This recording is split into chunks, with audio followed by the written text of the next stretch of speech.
Have you ever wondered what kind of financial backing it would take to make the dream of scaling your restaurant business a reality? Does the idea of securing funding to reach your goals feel scarier than the Wi-Fi going down in the middle of a Saturday night service? I think you have to ask yourself seriously the question, like, how big do you want to blow this up? Do you want to be on every single corner of the street, across every single major city and town in America, and further afield than that?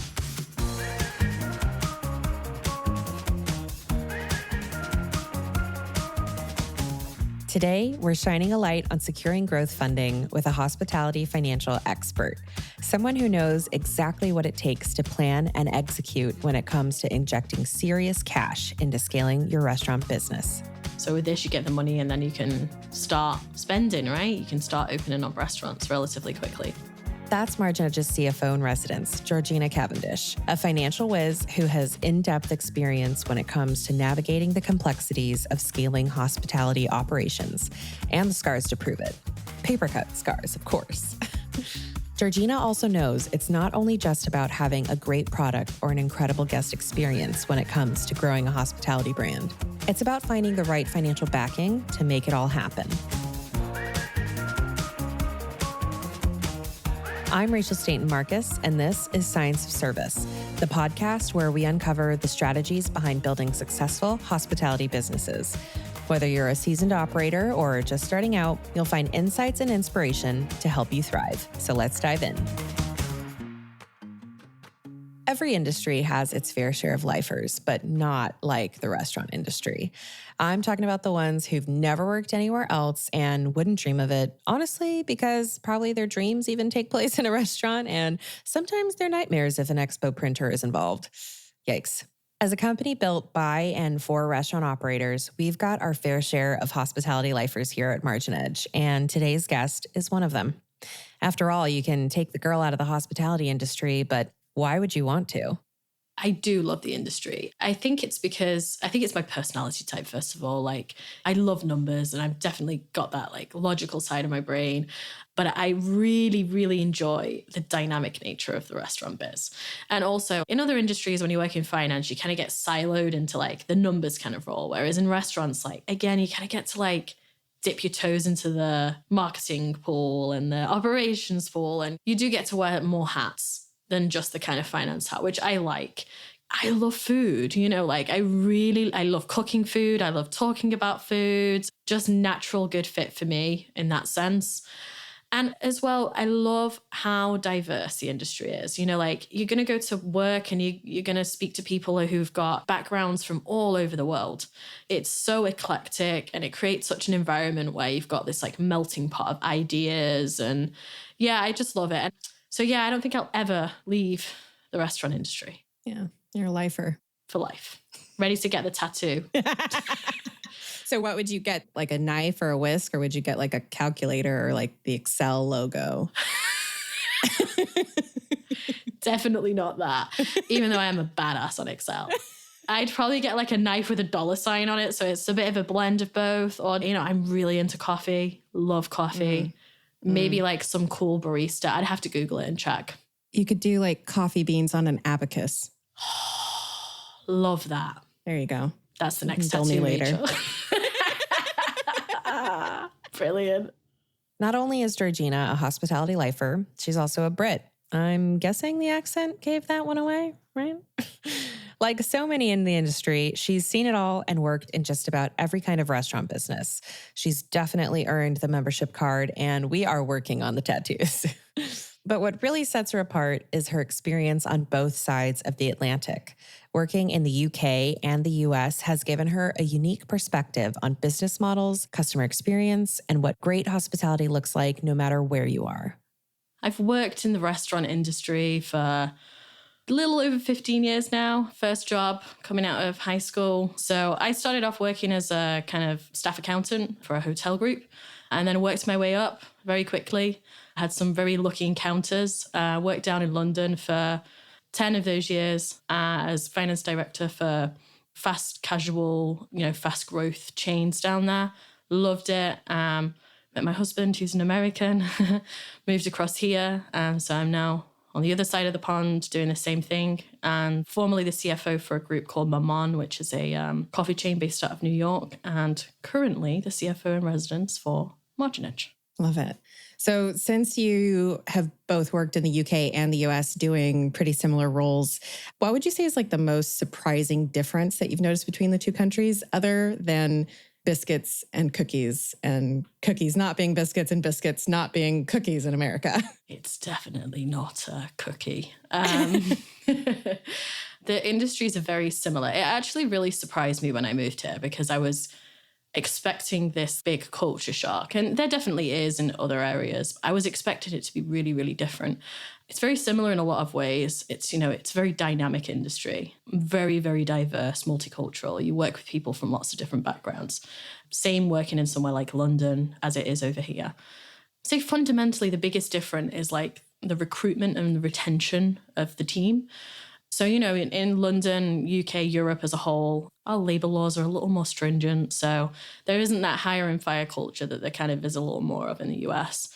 New York's like extremely fast paced, but just really surprised me, the speed at which we were kind of constantly churning through team members, and pretty normal across, every single kind of restaurant group in the industry. Wasn't kind of limited to one specific brand or area. So you've almost kind of got to have a continual recruitment, retention, training program in place. So that was probably the biggest difference for me. Yeah, absolutely. Aside from the biscuits and the cookies. Okay, we'll save the cookie v. biscuit debate for another time, but cookies are surprisingly relevant for today's chat. Almost like we planned it. So let's say I've got the cutest cookie brand you've ever seen. A couple of locations, lines are out the door, and the gram is blowing up. Now, I want to go bigger. How do I go from 2 locations to 20? Statewide, nationwide, maybe even global cookie domination? That's our focus today. Not cookies, but cash. Securing the funds to reach my cookie domination goals.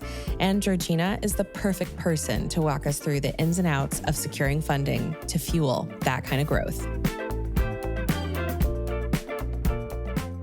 I mean, first of all, I think you need to ask yourself the question, and I'm serious in this. Do you really want total cookie domination? Some people like the idea, of they've created this amazing concept, right? And they just want to grow it and bring it, to more people, more areas. I think you have to ask yourself seriously the question, like, how big do you want to blow this up? Do you want to be, like on every single corner of the street, across every single major city and town in America, and further afield than that? And if you're like, absolutely, then the next question on from that is like, does your concept fit the bill to do that? There's certain brands that really fall nicely into that. Like you could open one in every kind of corner of every block in New York and it would totally work. I think an example of that is like a coffee chain or, Pret-a-Manger, like they're everywhere in London and kind of trying to replicate that in the US as well. Some brands just don't lend themselves to that. It doesn't make sense to have multiple in the same locale. So I think you need to answer those 2 questions first before you start thinking about like what funding you want. And then you've also got to think about like, first, you have the free cash internally. Can you organically grow this to the next 3, 4? I've seen this very typically, groups that want to grow will generally self-fund until they get to that kind of 5 or 6 store level or restaurant level. And then they really have something then, they have a brand, they have a movement, let's say. And in order to capitalize on that movement, they need to move quickly. And unless you're generating some serious EBITDA, some serious cash initially, which is usually not the case for operations like this, you need funding from somewhere. Okay, let's do a quick Finance Talk 101. So, Georgina just mentioned EBITDA, EBITDA. That's earnings before interest, taxes, depreciation, and amortization. In simple terms, it's a measure of how profitable your business is from its core operations before you factor in things like loans or tax bills. And when it comes to securing funding, strong EBITDA is something investors definitely want to see. And now that you are an expert in EBITDA after my 5-second explanation, you may be thinking, well, what about organic versus inorganic growth, Rachel? Great question. Organic growth is all about reinvesting profits and scaling naturally. Think opening new locations or adding to new product offerings based on positive cash flow from your business doing well. And when it comes to organic growth, many restaurant owners start by self-funding or borrowing from friends and family. Maybe they have to dip into savings or even tap into home equity to get things off the ground. Inorganic growth, on the other hand, involves external funding to accelerate expansion or even acquire other businesses. Whatever path you choose, finding cash is not easy. But injecting your life savings or putting your house on the line can put your finances and your sanity in a whole new level of jeopardy. Luckily, Georgina's here to help. She understands how to navigate those risks and can walk us through the inorganic options. So essentially got kind of like three options really when it comes to funding broadly. The first one is kind of traditional bank debt. So taking some loans out from the bank. Second one would be raising some funds through private equity or venture capital. Then the third one, which is definitely not new, but newer in the scheme of funding businesses, is something like crowdfunding. Bank debt is, let's say, a little more serious than it is to take, investment from, a private investor, right? Because you owe the bank money, you're going to typically have covenants, right, that you have to meet, and you've got to pay it back every month. Yeah. So you've got to have some certainty in what you're doing. Not saying that we don't have certainty that Rachel's Cookies is going to dominate the cookie world. Of course. But it makes it a lot harder when you are growing the business. We all make missteps in business. I haven't worked for one restaurant group where we haven't had at least one location where we kind of collectively thought, what were we thinking? That one was a terrible idea. Either just wasn't the right location or it just had challenges, right? If you're funding it with bank debt, those missteps are really costly, right? Because you've got to have the free cash flow to be able to pay this loan back. So that's why I typically see growing groups like this veer a little bit more towards option 2 and 3, which is private equity or VC financing and crowdfunding. Because with private equity, venture capital, and with crowdfunding, in most cases, not in all, there isn't that requirement to kind of pay your investors back, right? Typically, you don't get a dividend out of a business like that for quite some time. So that kind of frees the cash flow up for you to be able to grow rapidly, and also kind of makes those missteps a little bit less impactful on the business. I would say when it comes to private equity, venture capital, one of the concerns could be for an owner-operator is giving away equity in your business, right? You're giving away shares, you're giving away ownership, you're giving away your autonomy to make all the decisions for the business, right? You don't have the autonomy to make the decisions solely yourself. You've got to be on board with your partner. So it's critical, if that's the route you're going to go, is to partner with the right private equity firm, right? Crowdfunding is an interesting one. You essentially put an offering out on a platform. There's many platforms out there globally, and typically there's a minimum investment required. Some platforms, it could be your next door neighbor that ends up investing in your business, and it can be really small, like dollar value investments. So you've got these potentially a group of hundreds, thousands of people investing in your business to raise a larger sum of money collectively. I've seen it be successful with companies that have a really strong brand following. So one really good example of this is Brewdog, which is actually a British brand, but they're all over America, everywhere now. Yeah. And they had this insane following. They have retail operations and, pub restaurant operations as well. And such a loyal fan base. So you've got all these people that want to invest because they kind of just want to go on the journey. And the most successful of these investments or offerings are when it's kind of compiled with some kind of loyalty scheme, right? So I get the black card, the cookie card, and I get free cookies every month or whatever it is.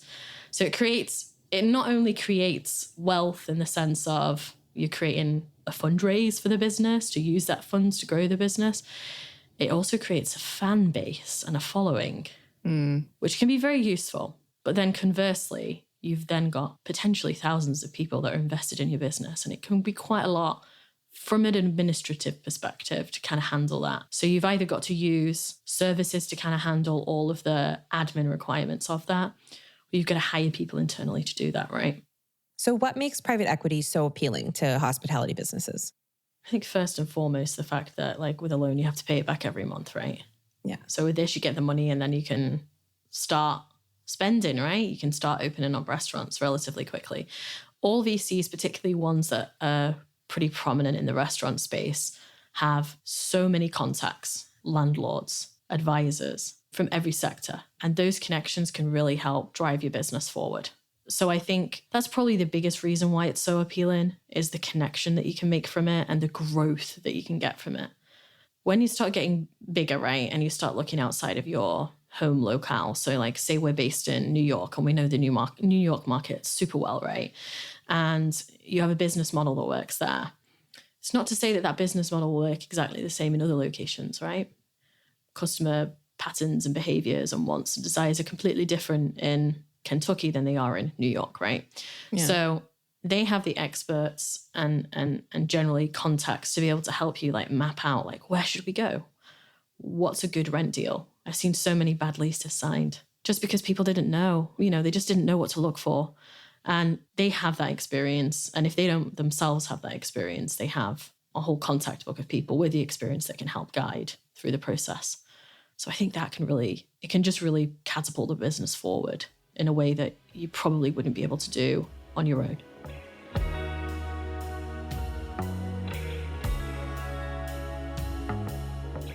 Okay, so Georgina's laid out some really interesting options when it comes to funding. You've got traditional bank loans, great for stability, but they come with repayment pressure and a little less flexibility. Then there's private equity and venture capital. Now, while they might sound similar, there's a pretty big difference. Private equity typically invests in more established businesses, aiming to improve operations and profitability.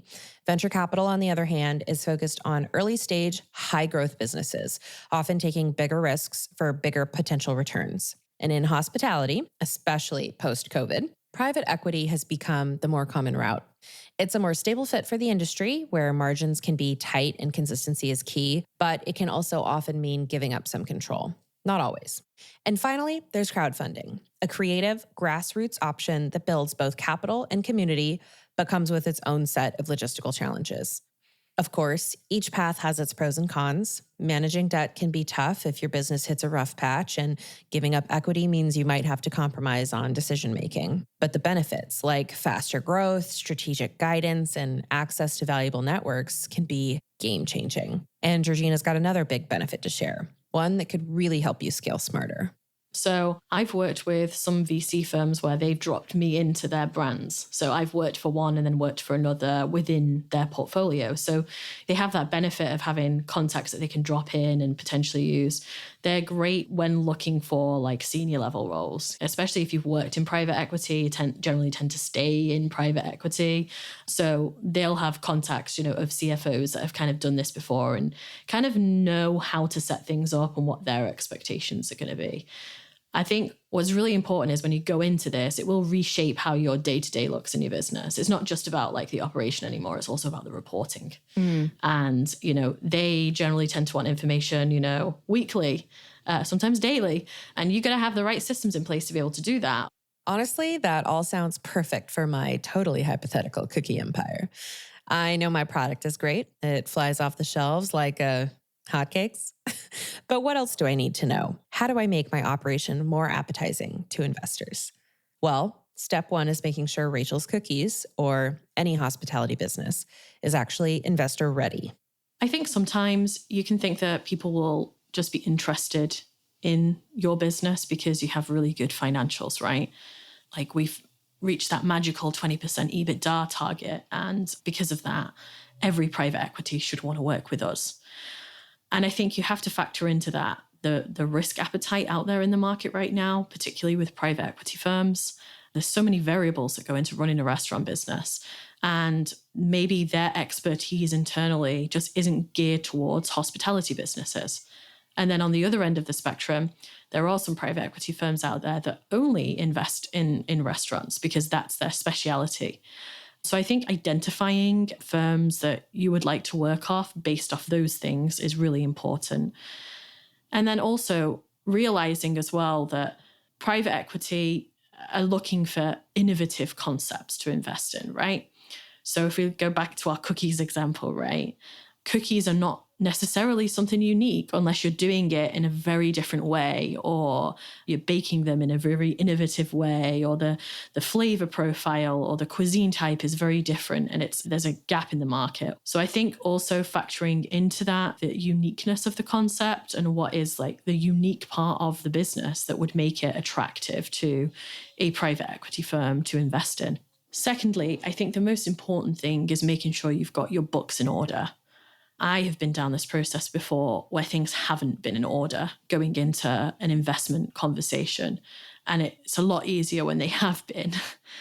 I think, the conversations that you have with private equity firms when you're in that initial offering stage or initial scoping stage, right? They're going to look at your numbers and they're going to have a lot of questions and they're going to challenge things. But when you go into the due diligence process, that's when they're really going to go through your financials with a fine-tooth comb.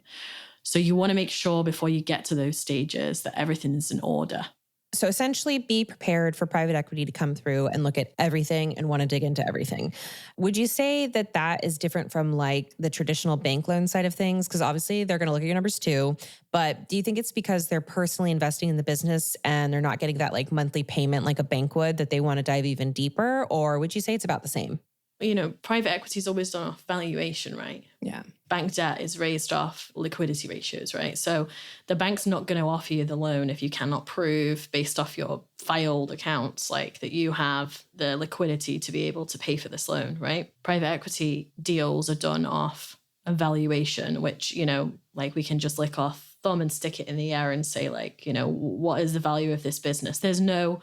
there's methods of valuation, but really it comes down to, again, the same as the stock market, like what's the demand or what does someone want to pay for it, right? Yeah. So I've found in my experiences, those processes of raising funds for private equity a little more long in terms of the process start to finish, and definitely more intrusive in the business, like the amount of questions they want to ask. But then I've also seen it the opposite, where it's actually been very quick. And the reason being is, they really want to invest in the business, right? They also have their own processes as well. So they have to go through certain things and they have to make sure that the investment that they're making is on a solid foundation, right? And that can be stuff like if you've ever had a bad DOH inspection, right? Yeah. They'll dig into that. It's not to say that it would be a deal breaker, but just have everything documented and an explanation for why things have been done in a certain way would be my recommendation for anyone going into this process. What would you say are some of the other unique challenges that before you entered this world, that you didn't know about working with private equity and venture capital? Relationships, I would say, is the biggest one. Yeah.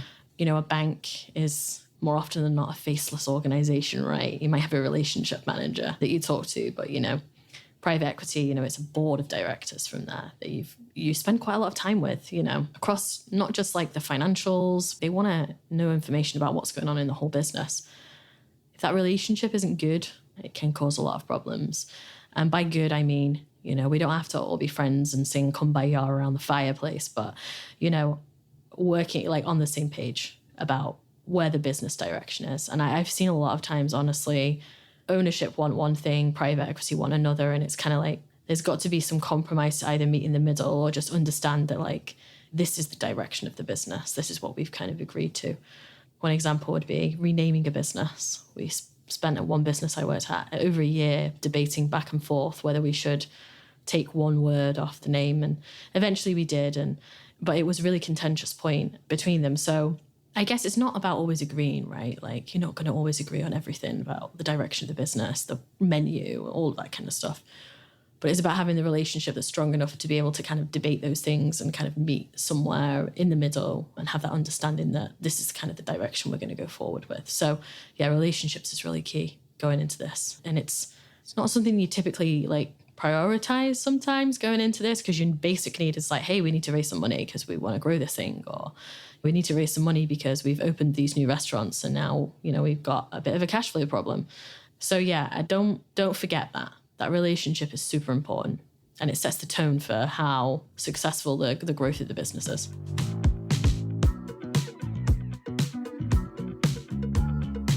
This is such a huge point and one worth taking note of if you're thinking about shopping for an investor. Georgina's got some stories, maybe not all podcast appropriate, at least not this podcast, about how critical the relationship piece is when it comes to private equity. And in our next episode, we'll take a look at this equation from an owner's perspective, as I'll be sitting down with a founder who successfully built their brand with the help of investors by really focusing on creating a deeply aligned partnership. But let's get back to the finance and accounting perspective with Gina. If you're running day-to-day operations, you're probably already stretched thin, keeping on top of inventory, customer service, staffing, and maybe you already have someone or a team balancing the books. Continuing to do all of that while trying to get your finances prepared and in shape for private equity funding is definitely a lot to take on. And while restaurant operators have Olympic-level multitasking skills, how do you manage that balance without burning out?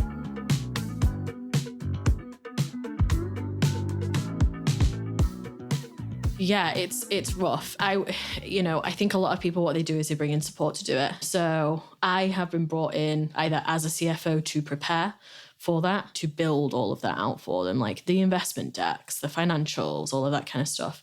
And sometimes also just hire people fractionally to do it as well, or consultants to help, build all of that stuff. Because, keeping on top, the day-to-day is super important, right? You can't lose focus of that because that's your bread and butter, right? So yeah, bringing in support, outside support to help kind of work in the background. You can give them the vision of what you want. Like we need to build a plan that shows us growing to this level. So the operations can focus on the operation, right? And either people that you hire in to do this or outside consultants can help like prepare all this information for you. Definitely worthwhile investing on that. For sure. Yeah. Because it's a brutal process, and like if you're an owner operator and you're kind of like wearing all the hats that most do when you've got like 3 locations or 5 locations and, you're running around between your restaurants and putting out fires here, there and everywhere and covering for, the kitchen manager who called out. And then you've got someone asking you questions about what happened 2 years ago when the sales slumped this week. It's really tough to manage that. It's already tough to be an operator in the restaurant business. So yeah, for sure. You need help, as much of it as you can get, as much as your budget allows for, right? Bringing in support, whether it's hiring a fractional CFO, working with consultants, or finding that key person on your team who can drive things forward or handle the day-to-day, can really make all the difference when you're preparing for investment. And beyond having the right people, having the right systems matters too. It's another investment worth considering if you want to scale with confidence. One thing I really wish I had done in one scenario was just keep track of like what had gone on week to week. Because like, again, restaurants are so dynamic, they don't behave in a linear way. So just because last week was 15% up in sales doesn't mean to say this week's going to be. So like just tracking in like a qualitative way what's gone on in the business week to week. So I guess that can be done, you can do that in a spreadsheet, but like I really think invest in the system early on. I've seen that happen so often where people don't because it's either price consciousness or they just feel like they don't need it because they're not big enough. And it can save you so much money. Having the right tools to help you do stuff like, count inventory and schedule effectively, forecast your sales correctly. That's such a hard thing to do in the restaurant biz. Yeah. Getting those systems in early and kind of working early. I've worked for 2 businesses that did that, and they were extremely successful as they grew because they already had that foundation in place. Yeah. I'm talking everything from like recruitment policies, like SOPs, recipe books that were extremely detailed, prep guides, all of this kind of stuff. It makes it so much easier when you do go through the process for due diligence, but then also for when you do get that money and you're like, okay, great, what next? One of the biggest metrics that they look at as well, once you kind of get going, is like, how long is it going to take you to become profitable? Yeah. It's kind of a given that like in your first couple of months, it's probably going to make a loss, right? So if you kind of already got those foundations in place, you're going to hit the ground running. For someone whose restaurant concept has gone national or international, like Maman, what advice would you give about managing a much bigger operation? So like going from, let's use Chipotle as an example, right? Started out as a little group in Colorado, I think, and now it is international. What advice would you give them about making that jump? Yeah, so if we circle back to the beginning and I said, you have to ask yourself the question, do you want to blow Rachel's cookies up, right? Do you want total world domination? Because you have to really honestly look inside yourself and be like, am I CEO material for a global international business like Chipotle? Yeah. The answer might be, I can get there, or I'll do what it takes to get there. The other answer could be like, no. And if the business does get to that size, you might end up replacing yourself as the CEO. It happens a lot. I don't know if you've ever watched The Intern. Totally different business sector, right? But she starts a clothing business and it blows up. And then all of a sudden, the VC wants to replace her with a new CEO that is seasoned, that has experience in that specific sector. And that can happen quite frequently. I've seen it happen a lot of times, even in smaller businesses where it just becomes too much for the owner to handle. Or the owner goes, you know what, I really liked running this business when it was like 5 locations. And now we've got 20 and I'm just a bit overwhelmed and I need some help. You know, like if you have a super creative chef that started the business, right? And then they're now concerning themselves with like speaking to investors and like, where are our numbers at? Like, they might just be like, you know what, that's not what I signed up for. That's not what I want to do. And I'm best placed to service this business in this role. I've seen it happen where a CEO will step down and take like an executive director role in the business or a chairman position. So I would say that you've got to be prepared that could happen, right? As we wrap up, there's one last piece of advice from Georgina that's worth noting. When it comes to funding and scaling, sometimes the best insights come from those who've been there before, whether it's other restaurant owners, industry insiders, or even a trusted accountant. Building a network of experienced voices makes life so much easier and really helps give you a leg up. One thing about the restaurant industry is it's so small. Everyone knows everyone. You know, like I cannot tell you, it was so bizarre coming over to New York and being like, hang on a second, you know this guy from London? Like, that's crazy to me. Like, but we were in a different country. Everyone knows someone who's done something that you can call and get some advice from. And it's a very friendly industry as well. It's funny because some people are in competition with each other, right? You know, like I'm a bakery and you're a bakery, but, you know, equally also like super helpful, right? Like I'll point you in the right direction and give you this contact. So for sure. And I also think like one thing that I enjoy doing as well is just listening to like podcasts or videos. You know, LinkedIn is a great resource. Some people do some fantastic sessions, like recorded, live, all of that kind of stuff. Just talking about like challenges that people face in the restaurant industry. And I think if you start connecting in that way, you'll see very quickly that maybe the issues and problems that you're having in your restaurant, you're not alone, for sure. There's tons of people out there that are probably going through the same thing as you. So yeah, make that connection. Talk to people. It doesn't hurt. Yeah. And we're a friendly bunch, you know? All right. And finally, Gina, yes, what's the secret to perfect biscuits? Are we talking about an American biscuit or a British biscuit here? You know what? American. Oh, interesting. So I will say this. I do make a mean American biscuit. Do you? I do. I actually learned from my brother-in-law. His parents hail from North Carolina. All right. In the mountains. And his grandma is like the quintessential Southern lady. And she showed me how to make biscuits. And the trick is the butter has got to be very cold. Don't use the hands too much. Just mix it a little bit.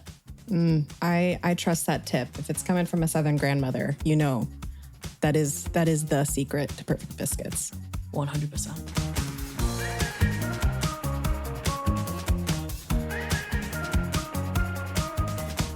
A huge thank you to Georgina for all of her advice and guidance today, including those nuggets of wisdom on better biscuits. Yes, the American ones.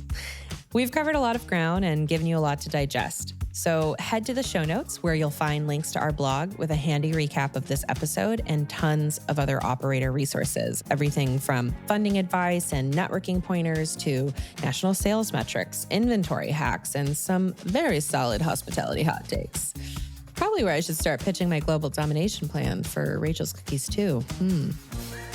And don't miss our next episode. We'll be sitting down with owner and CEO of South Block, Amir Mostafavi. He's got a great brand, a great story, and some seriously smart insights from his experience growing with private equity. Thanks so much for joining us today on Science of Service. I'm Rachel Stainton Markus, and I hope you enjoyed the show. If you haven't already, please rate, review, share, and hit that subscribe button. We'll see you next time.